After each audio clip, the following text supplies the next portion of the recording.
낙양에는 이르렀건만. 낙양으로 돌아온 동탁은 문무백관을 조당에게 모아놓고 도읍 옮기는 일을 상의했다. 동도 낙양은 제실이 옮겨온 지 200여 년. 이미 그 기운과 천수가 쇠했다. 내가 보기에 이제 왕귀는 서쪽 장안에 있으니 어가를 모시고 서쪽으로 돌아가려 한다. 그대들은 각기 떠날 채비를 서두르라. 동탁이 백관에게 상의라기보다는 일방적인 통고를 하자 먼저 사도 양표가 반대하고 나섰다. 장안이 있는 관중지방은 부서지고 무너져 폐허에 가깝습니다. 이제 까닭없이 종묘를 그곳으로 옮기고 이곳에 황릉을 벌이신다면 틀림없이 백성들이 두렵고 놀라 소동을 일으킬 것입니다. 천하가 동요하기는 매우 쉬우나 다시 안정을 시키기는 지극히 어렵습니다. 바라건대 승상께서는 깊이 헤아리고 살펴 행하십시오. 너는 나라의 큰 계책을 회방하려느냐? 동탁이 성난 목소리로 양표를 꾸짖었다. 그러나 다시 태위 황안이 일어나 양표를 거들었다. 양사도의 말이 옳습니다. 지난날 왕망이 나라를 도적질할 때와 정미가 분탕을 칠 때에 장안을 불태워 지금은 기와 조각과 주춧돌만 남아있을 뿐입니다. 거기다가 백성들도 모두 그곳을 버리고 떠나 백에 한둘도 남아있지 않은 패도입니다. 이제 이곳에 궁시를 버리고 황폐한 그 땅으로 옮기는 일은 결코 사리에 맞지 않습니다. 관동에 근황을 내세우는 역적들이 일어나 난리가 천하에 번지고 있는 것이 지금의 실정이다. 장안은 효산과 함곡강 같은 험한 요해가 가로막고 있어 적을 막아내기 좋은 땅이다. 게다가 다소 황폐했다 하나 농우 지방이 가까워 나무와 돌과 기와와 벽돌 따위를 구하기도 쉬우니 몇 달 안가 궁시를 지을 수가 있다. 그대들은 더 이상 어지러운 말을 늘어놓지 말라. 동탁은 황안을 엄하게 꾸짖을 뿐만 아니라 다른 대신들까지 험한 눈으로 훑어보며 그 입을 막으려 들었다. 그런 동탁의 심기를 사도 순상이 다시 건드렸다. 승상께서 만약 도읍을 옮기신다면 백성들이 소동을 일으켜 결코 나라가 평안치 못할 것입니다. 다시 한번 헤아려 주십시오. 그러자 동탁도 더는 참지 못했다. 얼굴이 벌겋게 성을 내며 소리 높여 꾸짖었다. 나는 천하를 위해 이 계책을 세웠다. 어찌 작은 백성들의 구애될까 보냐.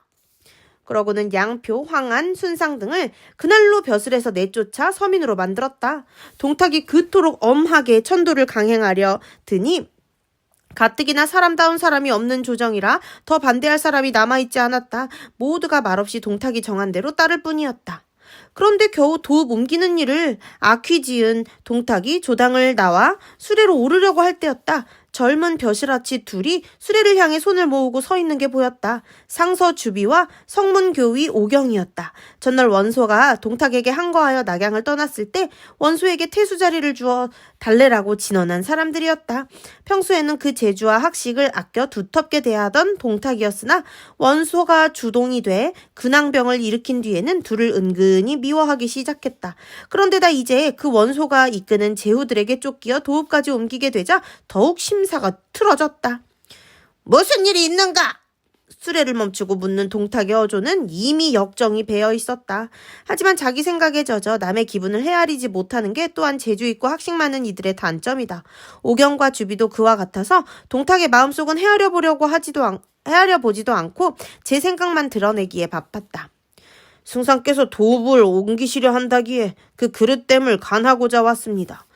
그 말에 간신히 억누르고 있던 동탁의 분통이 일시에 터졌다. 내가 너희 둘의 말을 듣고 원소를 살려 쓴 게 오늘 이 화를 불렀다. 이제 원소가 반역을 꾀했으니 그놈을 두둔한 너희 둘도 한 패거리임에 틀림없다. 그런 놈들이 무슨 소리를 하려느냐? 그렇게 꾸짖은 후 무사를 불러 두 사람을 끌어낸 뒤 목을 베어 성문에 걸게 했다. 바른 소리를 하려던 게 오히려 동탁에게 자기들을 죽일 구실을 주어버린 셈이었다. 양표, 황안, 순상 세 사람을 벼슬에서 내쫓고 오경, 주비를 목베어 더욱 엄하게 영을 세운 동탁은 즉시 천도를 단행하여 이튿날 안으로 떠날 채비를 하게 했다. 영을 받은 이유가 가만히 동탁에게 와서 말했다. 이제 떠나려 해도 중도에 쓸 곡식과 돈이 적어 쉽지가 않습니다. 낙양에는 부호가 많으니 그 재산을 몰수에 쓰는 게 좋겠습니다. 원소와 한패로 몰아 그 족당을 죽이고 가산을 몰수한다면 남의 이목도 피하고 수만 금은 쉽게 모을 수 있을 것입니다. 그때껏 이유가 낸 못된 꾀 가운데서도 가장 못된 꾀였다. 하지만 그 나물의 그 밥이라 동탁 또한 이유의 주인 노릇에는 모자람이 없었다. 그 자리에서 한번 망설임도 없이 이유의 말을 받아들였다. 철기 5천을 거느리고 가. 그 말대로 시행하라. 이에 이유는 수천 호가 넘는 낙양의 부호들을 모조리 잡아들이고 그 집에는 반신역당이라고 크게 쓴 기를 꽂아두게 했다. 그리고 잡아온 부호들은 모조리 성 밖으로 끌어내 목을 벤 뒤 그 재산을 거두니 실로 거만이 넘었다. 그 다음은 일찍이 유례가 없을 만큼 끔찍한 강제천도였다. 이각과 곽사를 시켜 수백만 낙양 인구를 장안으로 끌고 가는데 백성 일대마다 군사 일대를 붙여 감식해 했다. 제후들의 추격이 두려우니 길을 재촉할 수밖에 없고 길을 재촉하니 먼 길에 익숙하지 않은 백성들이 배겨낼 도리가 없었다. 늙고 병든 자나 어린아이와 힘없는 부녀자들의 시체로 도중에 구덩이랑 구덩이는 모두 메워질 지경이었다. 끔찍한 일은 그뿐이 아니었다. 동탁의 군사들이란 게 태반은 강인이나 변방의 불황자들이라 기강이 서 있지 못했다. 백성들의 아내와 딸을 겁탈하고 가진 재물을 빼앗으니 애처로운 비명과 구슬픈 통곡 소리가 하늘과 땅에 가득했다. 또 동탁은 낙양을 떠나기에 앞서 도성의 여러 문과 종묘며 궁궐에 불을 지르게 했다. 불길이 어찌나 맹렬한지 남쪽과 북쪽 두 궁궐의 불길이 서로 잇닿았다. 거기다가 제후들의 군사들이 거처로 사용함을 꺼려 민가에까지 불을 지르니 하루 사이에 낙양은 잿더미로 변했다. 동탁의 흉악한 짓은 여포를 시켜 여러 황제와 후비들의 무덤을 파헤치게 함으로써 절정에 달했다. 여포가 능침을 파헤쳐 거기 묻힌 금은 보화를 꺼내는 틈을 타 군사들은 백성들의 무덤까지 파헤쳐 감나갈 것은 모조리 꺼냈다. 그렇게 해서 모은 금은과 명주, 비단 등의 보화가 1000수레를 넘었다. 동탁은 그 수레를 앞세우고 어린 황제와 후비들을 낀 채 장안을 바라 움직이기 시작했다. 그 모든 일이 하루 사이에 일어났다고는 믿어지지 않을 만큼 철저한 파괴였고 수백만 백성이 살던 낙양이라고는 짐작도 안 될 만큼 남김없는 강제 이주였다. 사수관 밖의 제후들이 동탁의 장안천도를 안 것은 그 장수 조잠이 스스로 관문을 열고 항복한 뒤였다. 동탁이 낙양을 불사르고 황제와 백성들을 이끈 채 장안으로 가버렸다는 소식을 들은 조잠은 마침내 관 아래까지 와있던 손견에게 스스로 항복해버렸다. 손견의 군사들이 사수관을 거쳐 낙양으로 들어갈 즈음 유비와 관장 형제도 사기를 잃은 동탁의 잔병을 쳐부수고 호로관으로 들어갔다. 그 뒤를 8갈래 제후들도 분분히 군사를 끌고 따랐다. 사수관이 보다 가까워 가장 먼저 낙양으로 입성한 것은 손견이었다. 말 위에서 사방을 돌아보니 불꽃은 하늘을 찌르고 검은 연기는 땅을 가득 덮고 있는데 부근 백리에는 사람의 그림자는 물론 개나 닭조차 보이지 않았다. 손견은 군사들을 풀어 불부터 끄게 했다. 손견의 군사들이 간신히 불길을 잡았을 무렵하여 다른 제후들도 각기 군사를 이끌고 낙양에 이르렀다. 그러나 바람을 피할 민가 한 채 성한 게 없음을 보자 각기 낙담한 얼굴로 폐허 위에다 군마를 주둔시켰다. 변괴라고 밖에는 말할 수 없는 동탁의 그 같은 도주에 모두 망연할 뿐이었다. 그때 조조가 다시 나섰다. 이끄는 군사를 둔병시키지도 않고 똑바로 원소를 찾아온 조조는 진영을 베풀고 있는 원소에게 나무라듯 물었다. 이제 역적 동탁이 서쪽으로 도망을 치고 있으니 승세를 타고 추격해야 할 것이요. 그런데 본초는 어찌하여 군사를 세워두고 움직이지 않소? 마음이 급하다 보니 맹주에 대한 이해마저 많이 줄어든 듯한 조조의 말투였다. 원소가 심드렁한 얼굴로 대답했다. 제후들의 군사들이 모두 지쳐있으니 움직여도 아무런 이득이 없을까 두려워서이외다. 동탁이 궁시를 불태우고 천자를 잡아가니 나라가 흔들리고 민심은 의지할 바를 모르고 있소. 비하여 하늘이 무너진 때와 같소. 이때 한 싸움으로 천하를 안정시켜야 할 것인데 제후들은 무엇이 두려워 망설이기만 하고 움직이지 않으시오. 조조는 다시 그 자리에 있는 제후들을 충동해 보았다. 그러나 대답은 원소와 크게 다를 바 없었다. 지금은 가볍게 움직여서는 아니대요. 겉으로 보기에는 무슨 깊은 생각이라도 있는 것 같았지만 실은 모두 갑작스런 변화에 어찌할 바를 모르고 있을 뿐이었다. 그들에게는 아직 그 변화의 처음과 끝이 조조처럼 요연하게 보이지 않았다. 조조는 2번, 3번 그들을 깨우쳤으나 그들은 얼른 그 망연함에서 깨어나지 못했다. 이 더벅머리 덜 자란 아이 놈 같은 자들과 무슨 일을 함께 할 수 있으랴?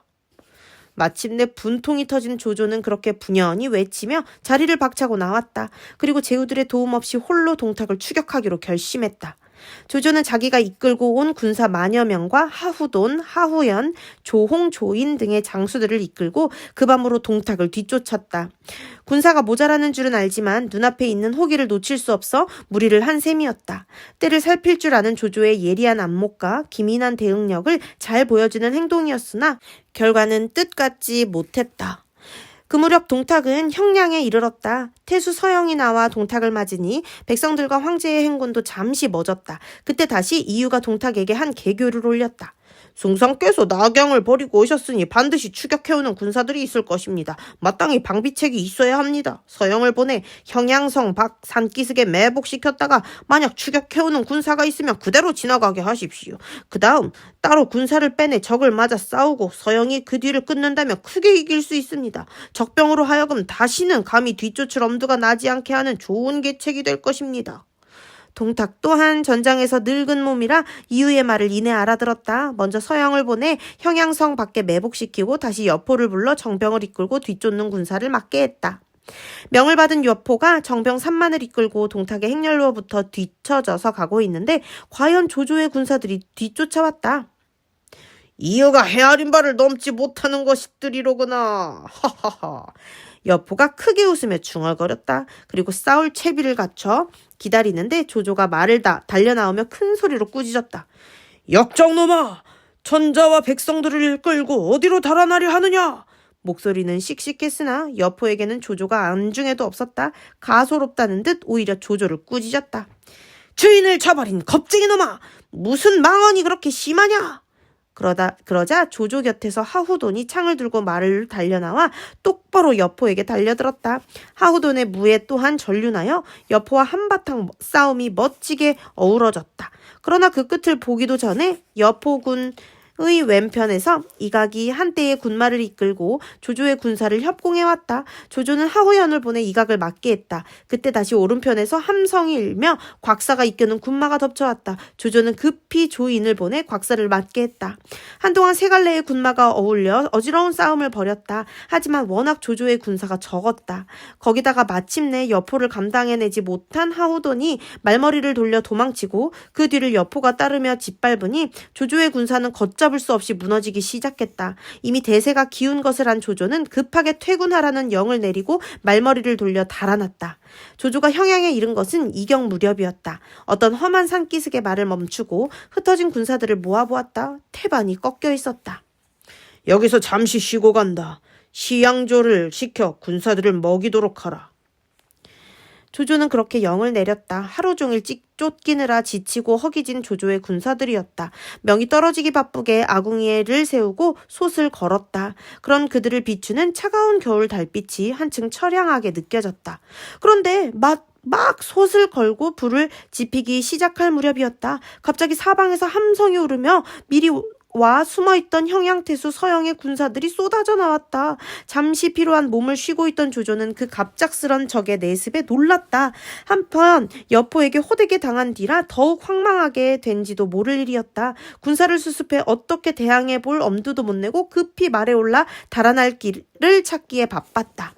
일이 공교롭게 되느라고 그런 조조 앞을 바로 적장 서영이 가로막았다. 조조는 재빨리 말머리를 돌려 달아났으나 서영이 곱게 보내줄 리가 없었다. 시위에 살을 먹여 쏘니 살은 어김없이 조조의 어깨축지에 박혔다. 화살을 맞은 조조는 어깨가 짜게지는 듯한 아픔을 느꼈지만 더 소중한 게 목숨이었다. 비명도 제대로 내지 못하고 어깨에 화살을 박은 채 그대로 말을 달렸다. 한동안을 달리자 가로막는 적병이 점점 드물어졌다. 그러나 미처 그 산구비를 돌기도 전에 다시 조조는 어려운 처지에 떨어지고 말았다. 풀숲에 숨어있던 적병 둘이 갑자기 조조의 말을 향해 창을 내지르며 덤벼들었다. 양 옆구리에 창을 맞은 조조의 말은 구슬픈 비명과 함께 쓰러지고 조조도 몸을 뒤집으며 땅으로 떨어졌다. 이미 무거운 상처를 입은 데다 갑작스레 말에서 굴러떨어진 조조에게 제대로 대항할 힘과 정신이 남아있을 리 없었다. 하지만 조조는 역시 하늘이 보살피는 사람이라 할 만했다.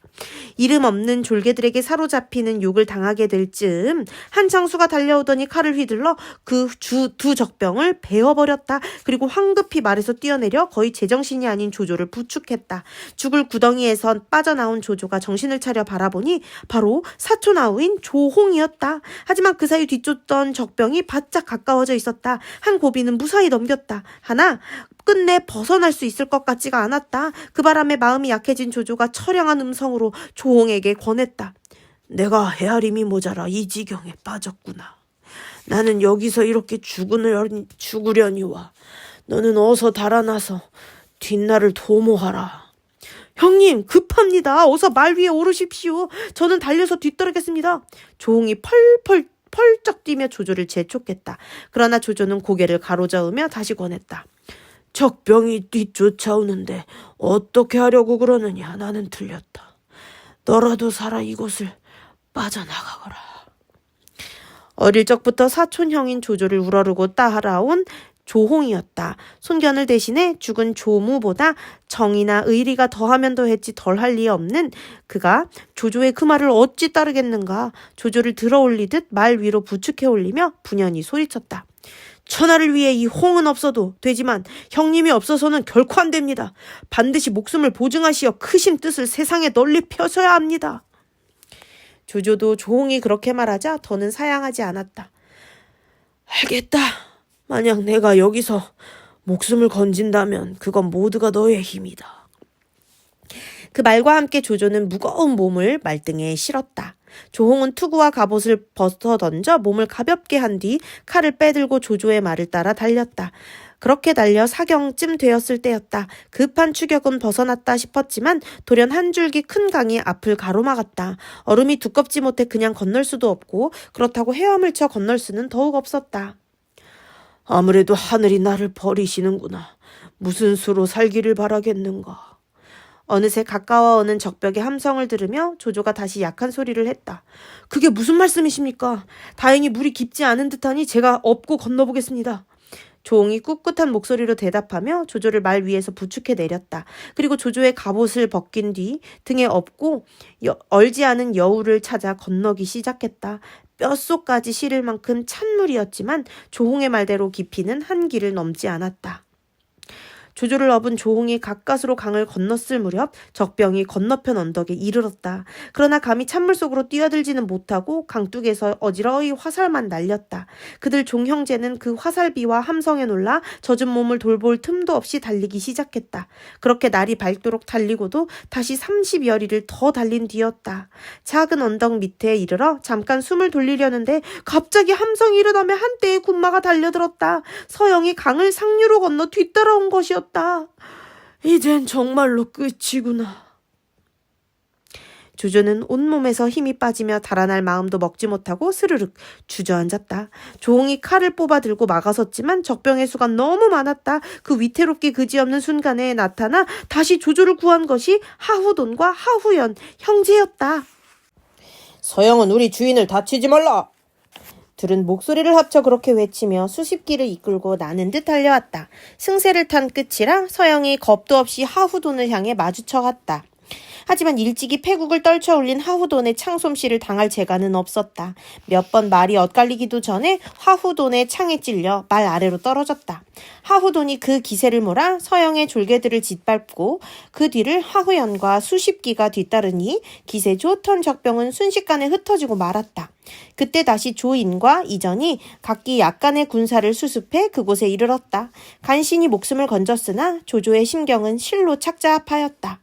남은 군사를 수습해보니 겨우 500명 남짓했다. 앞뒤를 헤아리지 않은 기백이 가져다준 참담한 패전이었다.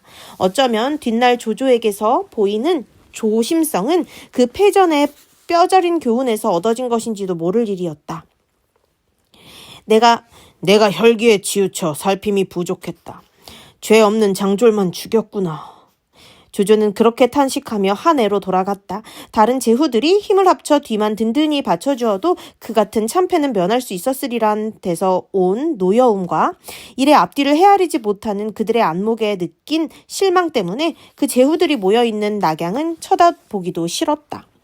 그러나 조조가 알았으면 더욱 노엽고 실망스러웠을 없을 일은 그 며칠 사이 낙양에서 벌어지고 있었다. 손견이 우연히 얻게 된 전국 옥새를 둘러싼 제후들 간의 한바탕 다툼이 바로 그랬다.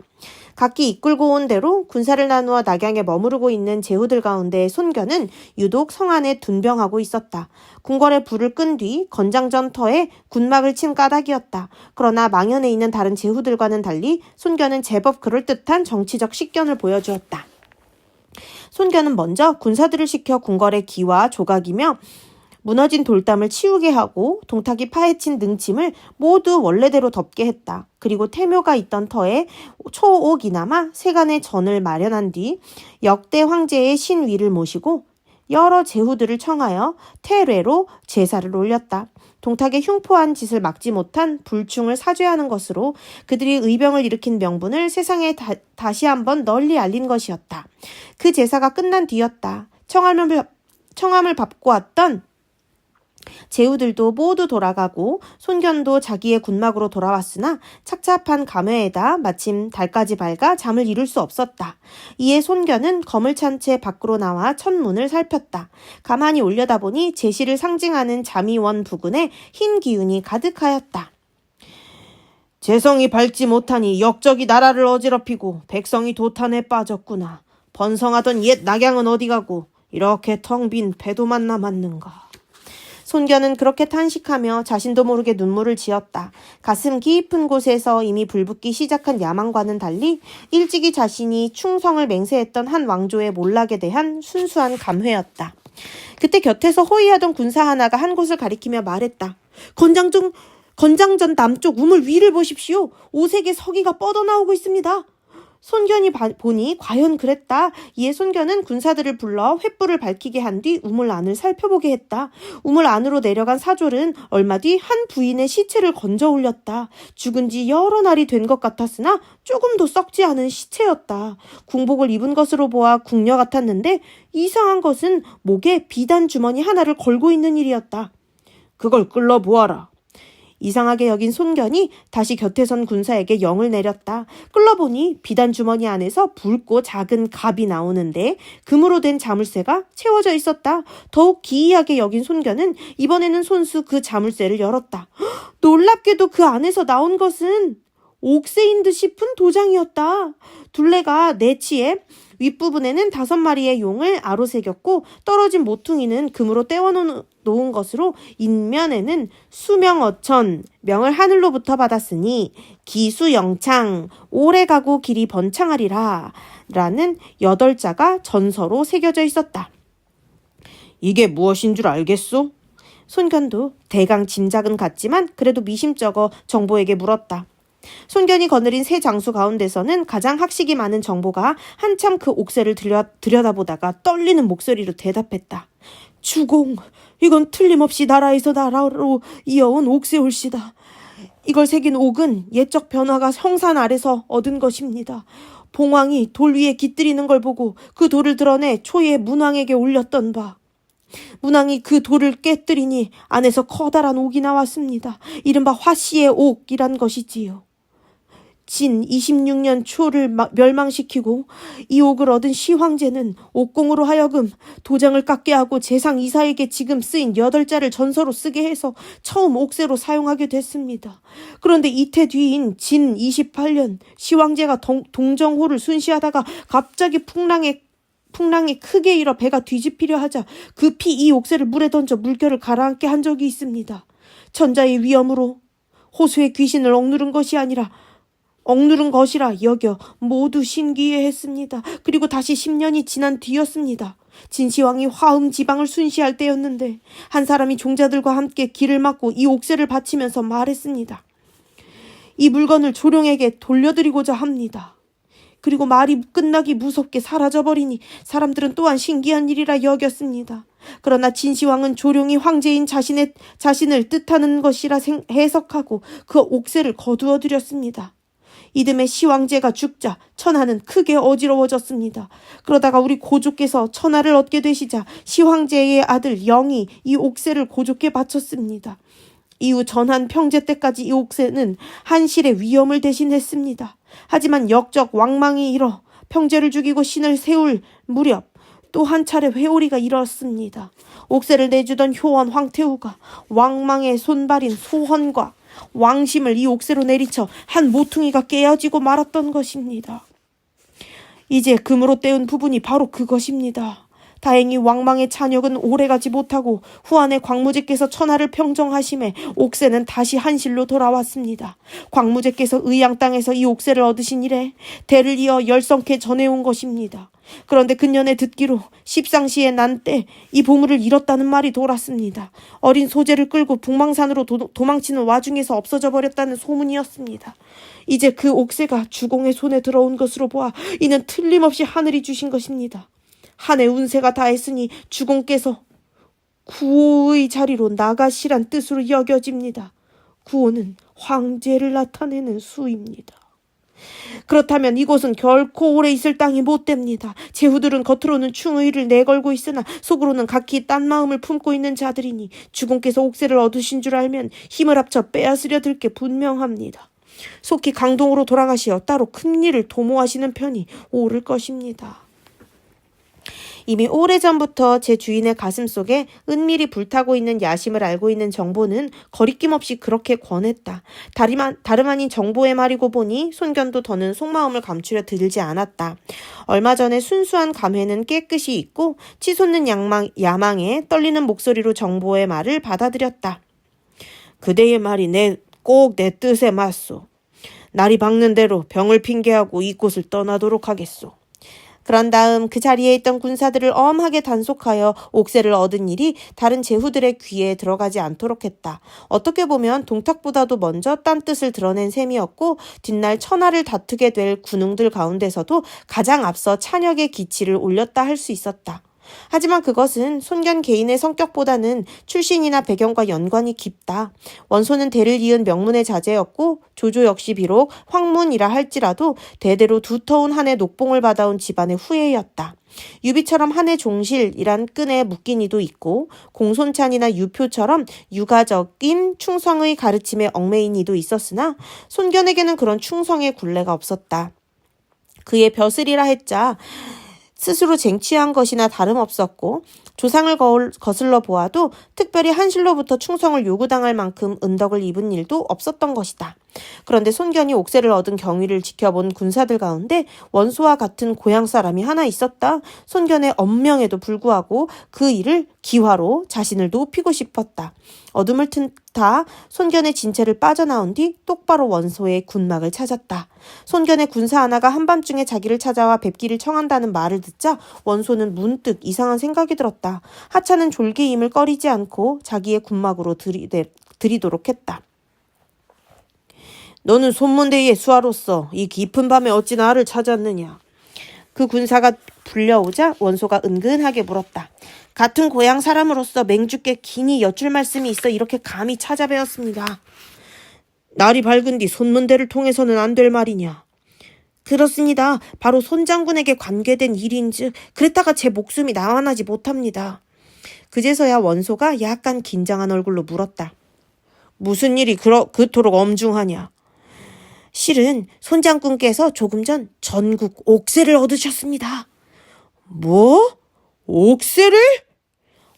원소는 놀라 자리에서 벌떡 몸을 일으키며 소리쳤다. 옥새가 없어진 일은 십상시에 난 때 가장 중요한 몫을 했던 원소가 누구보다도 잘 알고 있었다. 손견의 군사는 한층 신이나 주어 섬겼다. 네, 건장전 우물 속에서 죽은 궁녀의 시체를 건져내니 그 목에 걸려 있었습니다. 그래서 어떻게 했느냐?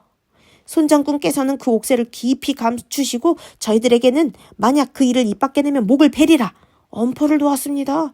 뭐라고? 손견 그자가? 뿐만 아닙니다. 내일이면 반드시 맹주님을 찾아와 병을 핑계로 강동으로 돌아가겠다고 할 것입니다. 전국 옥새에 기대어 참란된 뜻을 품고 있음에 틀림없습니다. 듣고 보니 큰일이었다. 이에 원소는 그 군사에게 많은 상을 내리고 몰래 자기의 진체에 숨겨놓은 채 날이 밝기를 기다렸다. 이튿날 과연 손견은 날이 새기 무섭게 찾아와 불쑥 돌아갈 뜻을 표했다. 이 견에게 병이 있어 잠시 장사로 돌아갈까 합니다.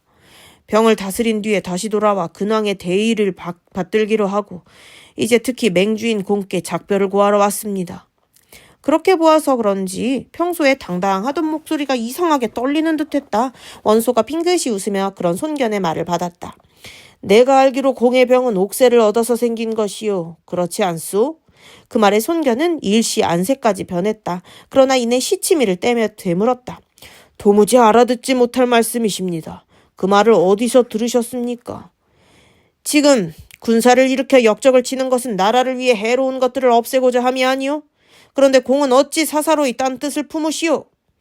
그건 또 무슨 말씀이십니까? 옥새는 나라의 보물이요.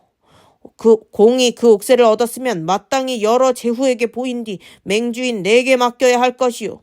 그리하여 동탁을 주멸한 뒤 조정에 돌려줘야 할 것인데 이제 공이 숨겨가지고 떠나려 하니 그게 무슨 뜻이요? 그 말을 듣자 손견은 아무래도 일이 심상치 않았다. 그러나 이미 시치미를 떼기로 작정한 이상 끝까지 그대로 밀고 가보는 수밖에 없다고 생각했다. 오히려 잠옷 불쾌한 투로 원소에게 되물었다.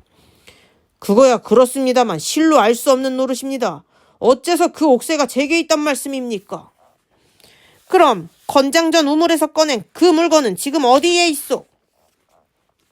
원소가 한층 빈정대는 얼굴로 손견을 다그쳤다.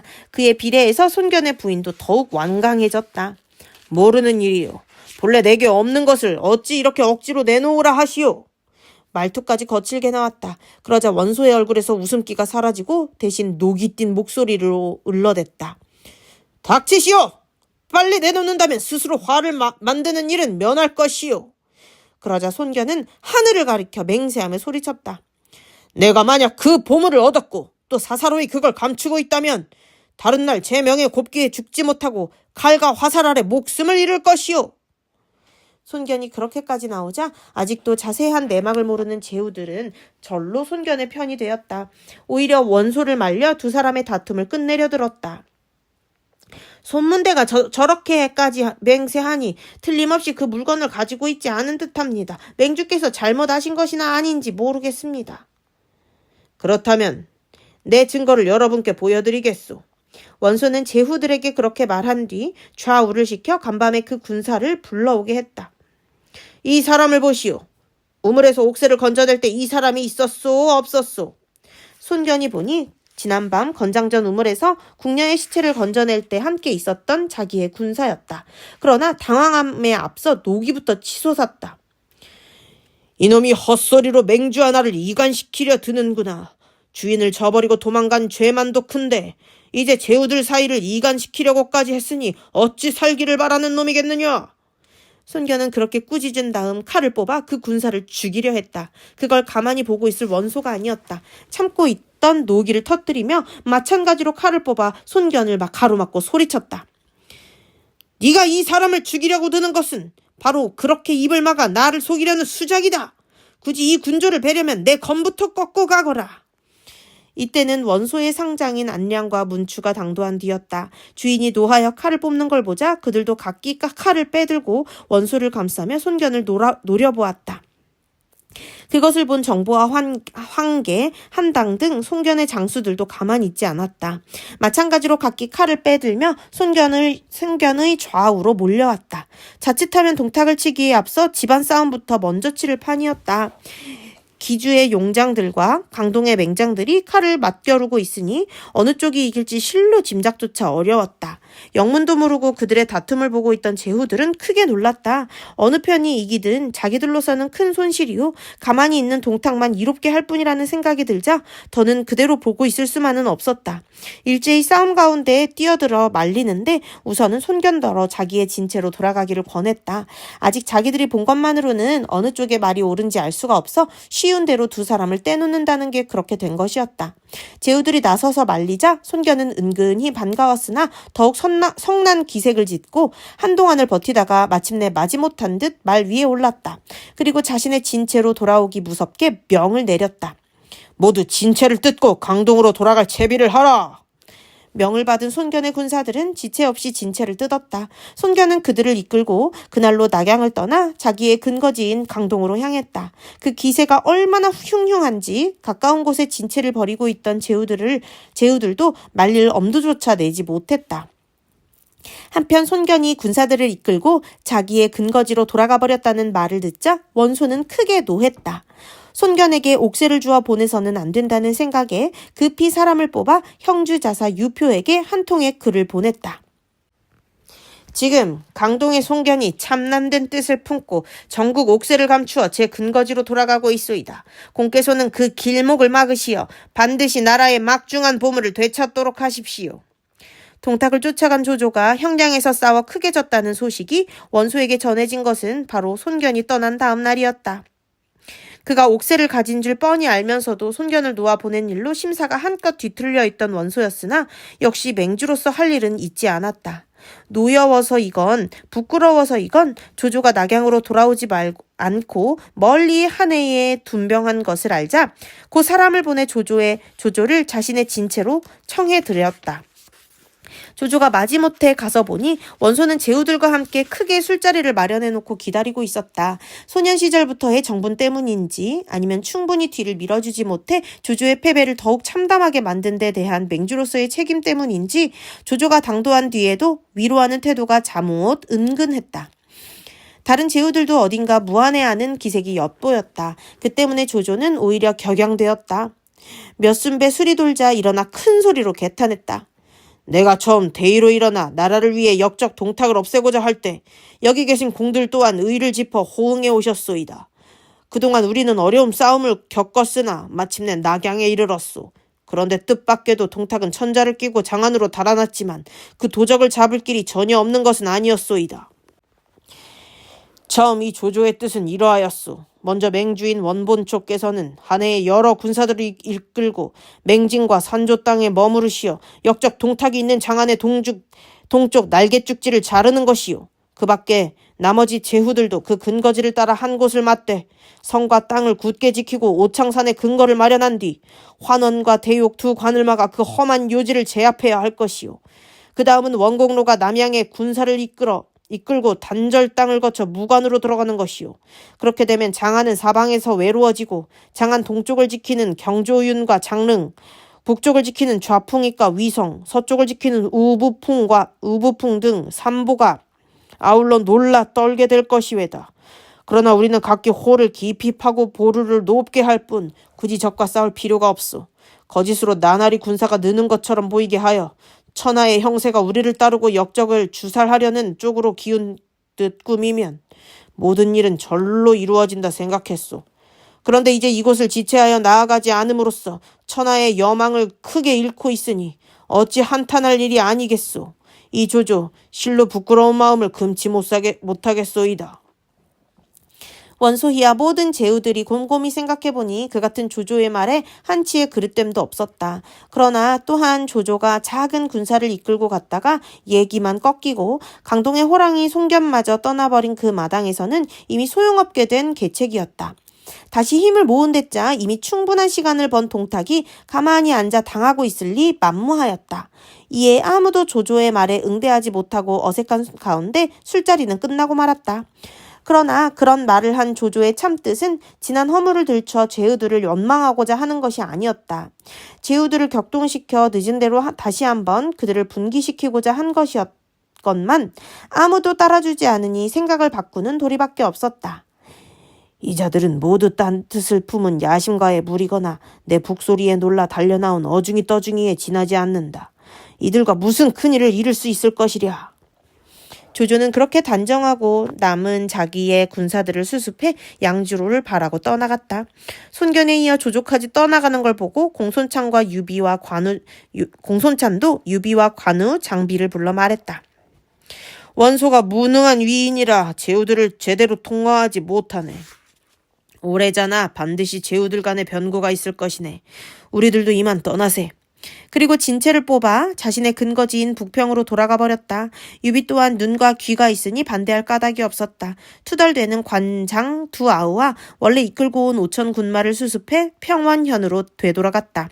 조정에서 받은 현령 자리인 만큼 그 조정을 마음대로 주무르는 동탁에 항거하여 군사를 일으킨 이상 그대로 유지될 리 없지만 이미 그 부근은 동탁의 세력이 미치지 못하는 곳이라 돌아갈 수가 있었다. 거기다가 그런 유비의 뒤에는 공손찬이란 강력한 후원자까지 버티고 있으니 누가 감히 평원을 넘보겠는가.